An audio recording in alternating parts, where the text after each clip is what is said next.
Bonjour à tous, ravi de vous retrouver pour ce nouveau podcast avec une nouvelle intervenante que vous ne connaissez pas encore. Enfin, certaines la connaissent chez Snapdog Academy, qui est Audrey Fleury. Bonjour Audrey, Bonjour Adam.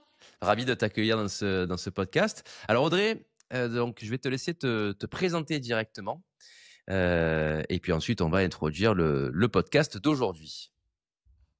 Bonjour à tous. Du coup, comme vous le savez, je m'appelle Audrey. Je suis ostéopathe animalier depuis juillet 2021, formée du coup dans une école qui est en Normandie au NIAO, en ostéopathie animale, et j'ai passé mon attestation de validation du CNOV dans la foulée.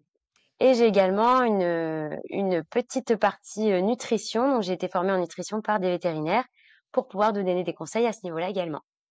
Est-ce que Florence a participé à ta formation de nutrition ou pas d'ailleurs? Potentiellement, oui. Oui, potentiellement, Oui, voilà. Non, non, mais c'est c'est ouais, c'est elle qui ça. m'a formée. Florence que, par contre, là, Exactement. la majorité connaissent effectivement puisqu'elle intervient régulièrement dans le podcast. Alors, Audrey, en fait, a intégré les intervenants de Snapdog Academy. Donc, c'est pour ça, justement, qu'on te fait participer aujourd'hui à ce podcast, puisque tu accompagnes notamment nos élèves sur la partie en massage animalier. Mais aujourd'hui, on va surtout parler d'ostéopathie animale. L'idée, c'est de comprendre un petit peu par rapport à l'ostéopathie animale, les bienfaits, que ce soit pour les chiens, les chats, les chevaux principalement, même si je sais qu'on peut le faire aussi sur d'autres espèces. Donc, on va dire pratiquement tout savoir sur cette pratique. Et donc, Audrey, aujourd'hui, tu vas te prêter au jeu des 7 questions. Et on va démarrer par la première question qui est tout simplement, qu'est-ce que l'ostéopathie animale? Alors, déjà, comme beaucoup le savent, c'est une thérapie manuelle, donc on utilise uniquement nos mains pour travailler sur les différentes espèces et on peut agir sur pas mal de structures dont on parlera après, qui vont permettre donc de régulariser le corps et d'amener un maximum de mobilité dans les différentes zones qu'on va travailler. Donc, comme je le disais, ça peut être sur les parties osseuses, articulaires, musculaires, sur les organes également, sur le système nerveux central, le crâne, énormément de choses qui vont nous permettre à terme de donner à l'animal un maximum de mobilité et l'équilibrer au plus possible pour limiter les boiteries, les douleurs quelconques qu'on peut retrouver chez notre animal. Et quelles sont les espèces que tu retrouves le plus, toi, au niveau justement des prestations?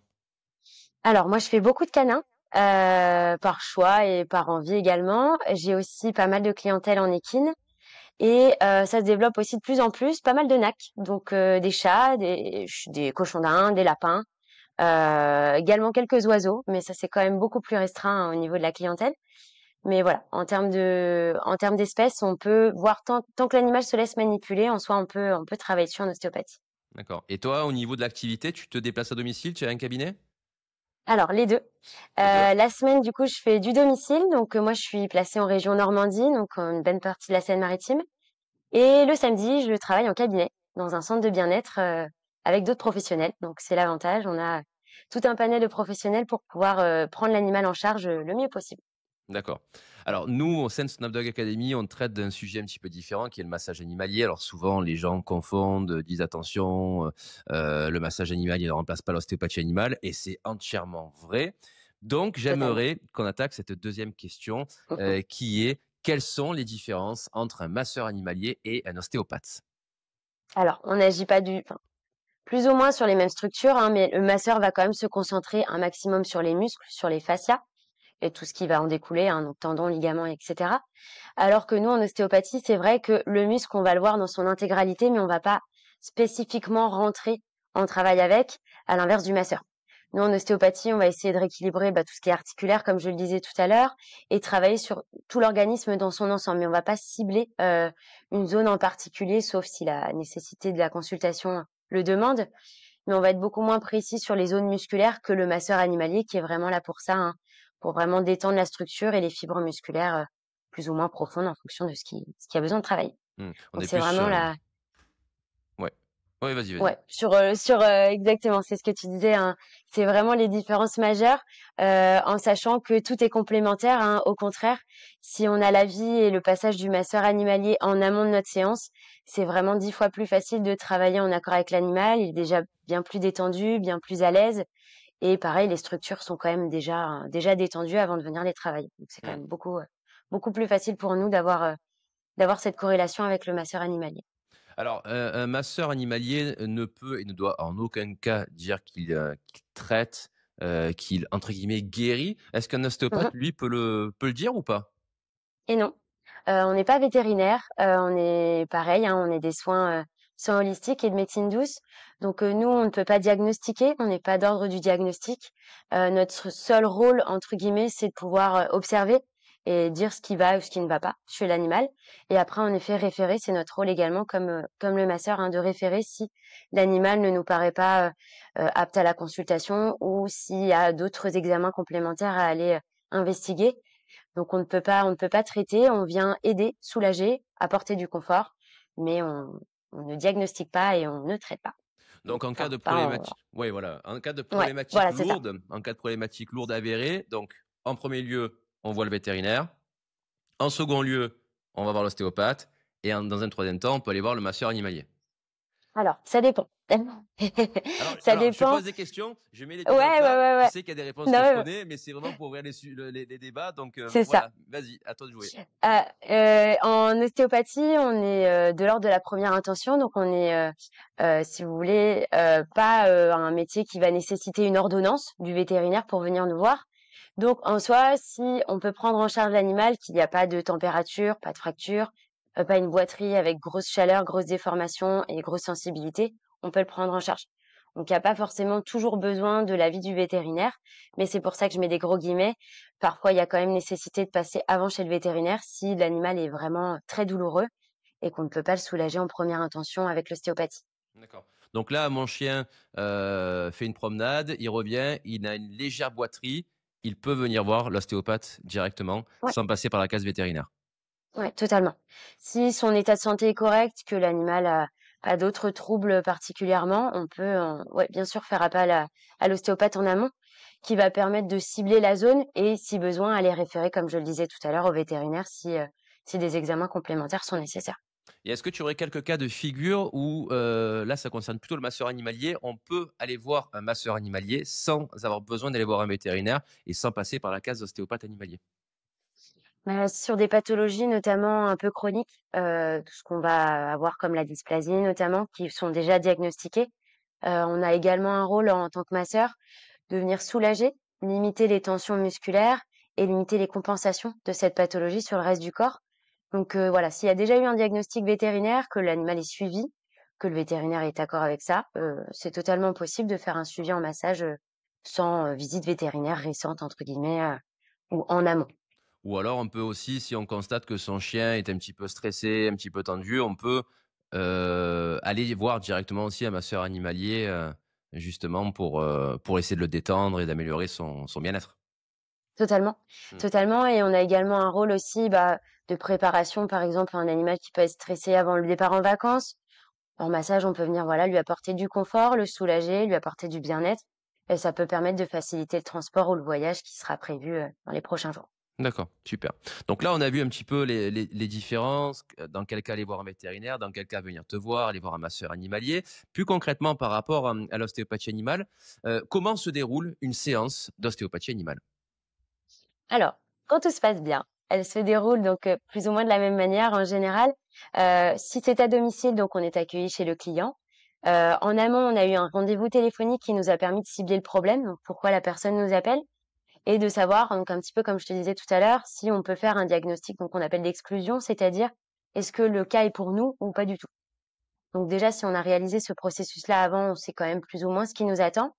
Moi, j'aime bien en amont demander une vidéo de la démarche de l'animal, voir déjà comment il se déplace en règle générale, pour observer une boiterie, une gêne que les propriétaires n'auraient peut-être pas observée.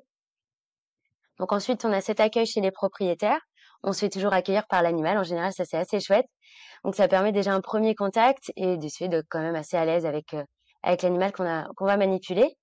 En général, moi je le regarde marcher avant de se positionner, dans l'espace de travail et après on vient se placer donc soit, en fonction de ce que l'animal est à l'aise. Moi j'aime bien dans les coussins, dans les canapés, voilà, pour amener un peu plus de confort plutôt que sur une table sur un animal qui a pas l'habitude et ensuite on passe du coup à toute la partie un petit peu anamnèse. Donc je viens poser pas mal de questions sur, l'environnement, l'alimentation, ce que l'animal fait dans la vie, s'il a eu des traumatismes plus ou moins récents, que ce soit émotionnels ou chocs, traumatiques, récents également. Donc toute cette partie-là va me permettre d'analyser un petit peu le cas dans sa globalité pour ensuite aller passer à un état de santé général, voir si l'animal est apte à être manipulé en ostéopathie.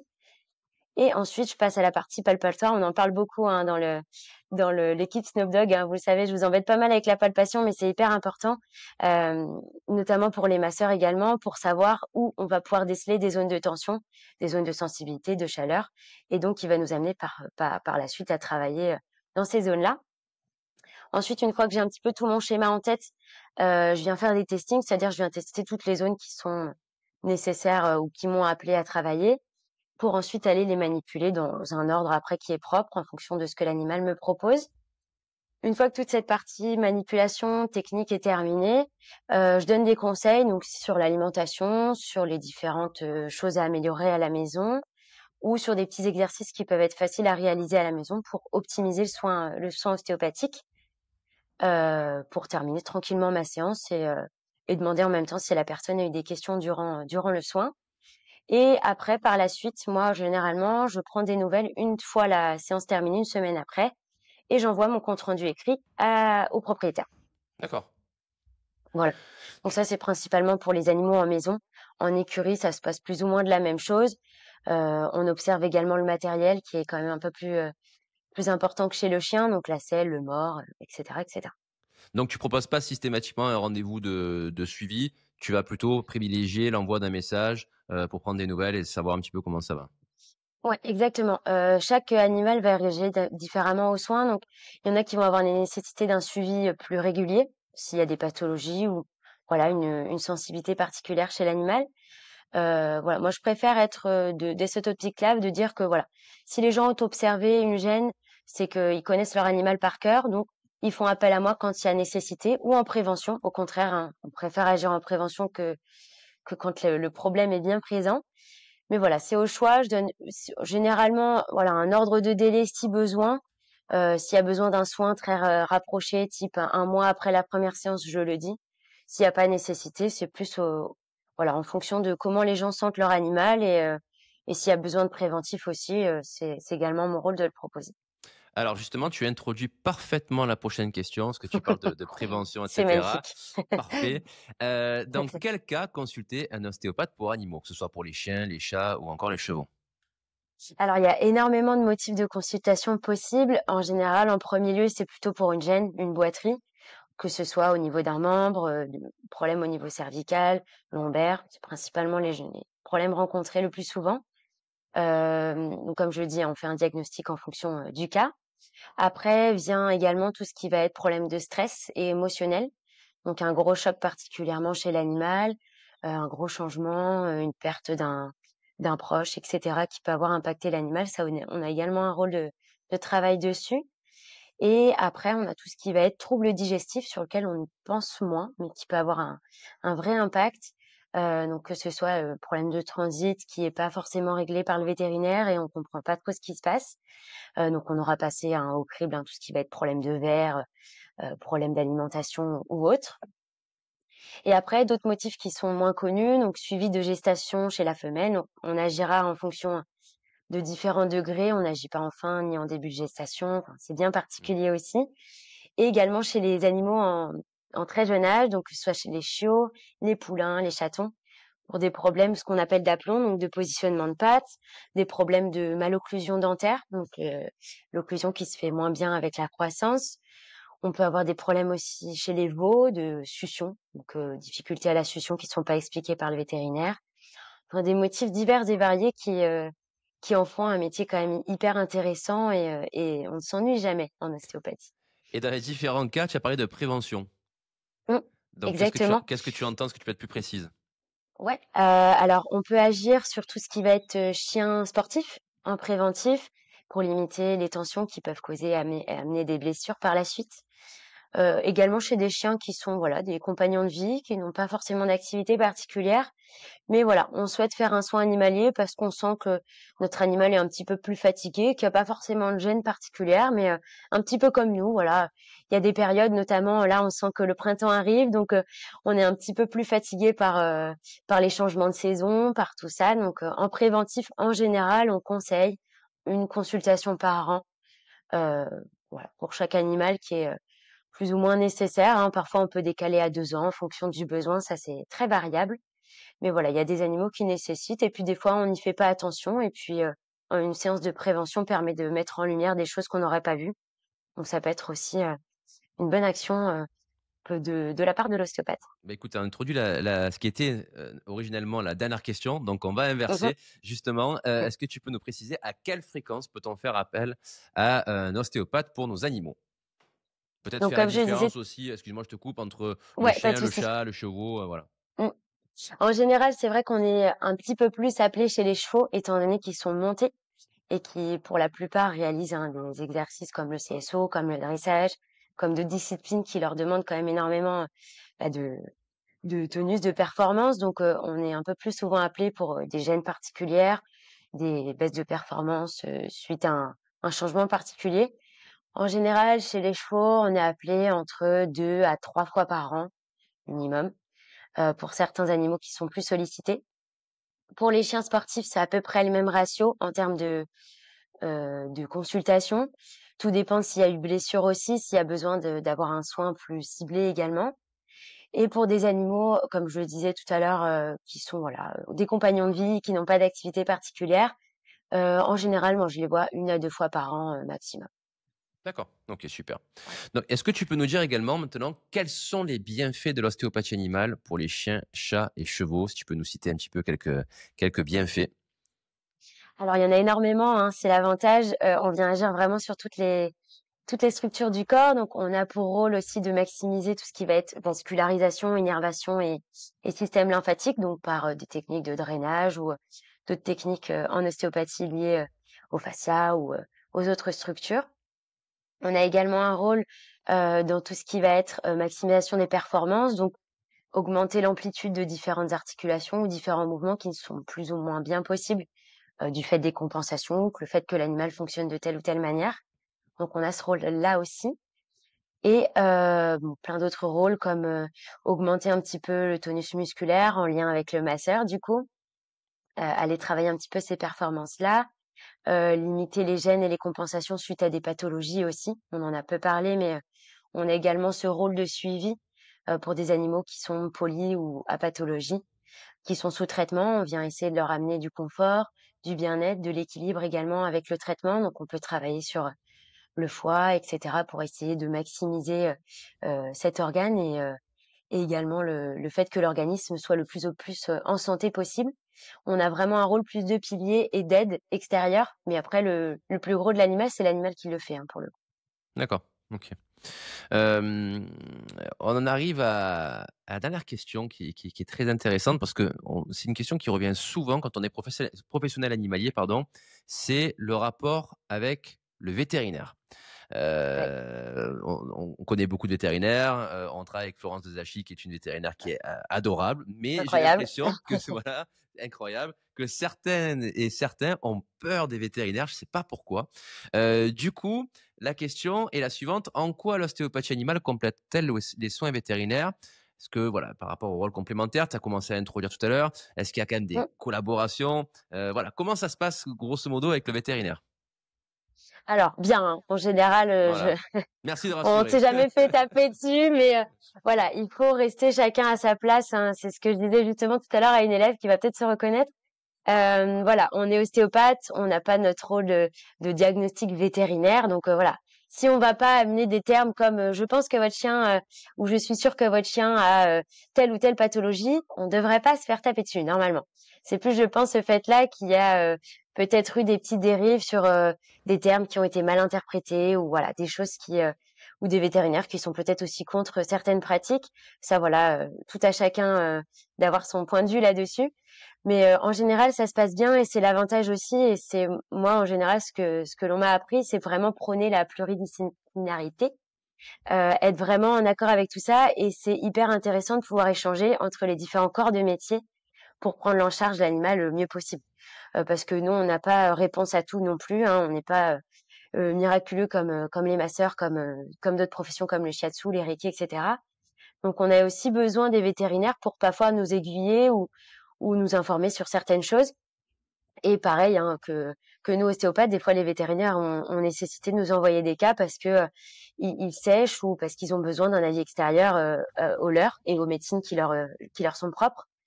Donc voilà, moi je trouve ça intéressant, au contraire, de travailler tous ensemble, d'avoir différents corps de métier, donc d'avoir un lien entre un masseur. Moi, je travaille beaucoup avec un masseur, avec une shiatsu également. Et voilà, s'il y a des cas qui nous paraissent compliqués ou qu'on n'arrive pas à régler avec notre seul soin, eh ben on renvoie chez les différents praticiens qui sont également autour de l'animal et qui gravitent autour du soin animal. Mmh. Ce que tu dis, c'est vrai, c'est le problème, c'est qu'il faut que chacun reste à sa place. Et ce qui s'est Mmh. passé, c'est que, je pense par rapport à la naturopathie animale, Mmh. il n'y a pas eu de soucis avec, des naturopathes animaliers, mais il y a eu des soucis avec des naturopathes humains, tu les fameux gourous. Oui. Du coup, beaucoup ont été mis, dans le même panier et du coup, par extension, certains, avec la pour la naturopathie animale. En fait, il faut que chacun reste à sa place. Et il faut que chacun soit correctement, informé et formé. C'est vrai qu'aujourd'hui, par exemple, je vois des masseurs animaliers, et pire encore des formateurs. Alors, des formateurs qui n'ont pas été formés eux-mêmes au massage animalier, j'en connais. C'est-à-dire qu'ils faisaient du massage humain et ils se sont dit: «Tiens, c'est cool, je vais faire du massage animalier».